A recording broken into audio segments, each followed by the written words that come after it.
Quoi? Ouais, bon, bah, calmos, hein. Quartet de la Cornette, bonjour! Combien de fois avez-vous changé de téléphone mobile depuis votre premier appareil? 2? 5? 10? Entre les technologies qui évoluent vitesse grand V, les fabricants qui sortent un nouveau modèle chaque année, les opérateurs qui bradent ou donnent des téléphones pour pousser leurs clients à prolonger leur abonnement, et évidemment l'obsolescence programmée, il n'y en a pas beaucoup qui ont conservé leur vieux 3210 acquis au siècle dernier. Même si l'on observe un léger recul des ventes depuis 4 ans, il s'est tout de même vendu 1,432 milliards de mobiles en 2015, soit 46 unités par seconde. Et qui dit nouveau portable dit aussi anciens qui finissent au fond d'un tiroir ou au dépotoir.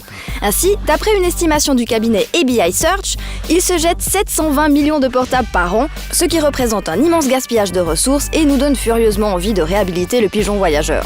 D'après l'ADEME, si on considère le cycle de vie dans son entier, nos téléphones portables correspondent à 22% de notre impact quotidien sur la pollution de l'air et génèrent 234% de notre production quotidienne de déchets dangereux. Un autre problème, peut-être un peu moins évident celui-ci, c'est la provenance controversée de certains composants de ces smartphones, comme l'or ou le coltan. Le coltan, vous en avez déjà entendu parler puisque les squelettes des Terminators en sont faits. Mais c'est aussi une matière principalement exploitée par des groupes guerriers en République démocratique du Congo.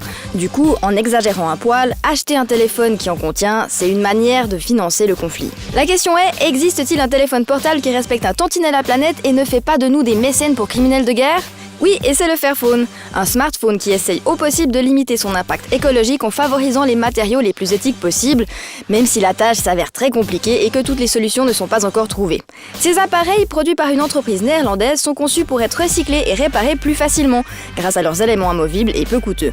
Alors ils sont pas aussi design que les autres, mais ils fonctionnent tout aussi bien. Il est donc possible d'avoir un usage heureux de nos téléphones, et pour le reste, il y a toujours la bonne vieille carte postale.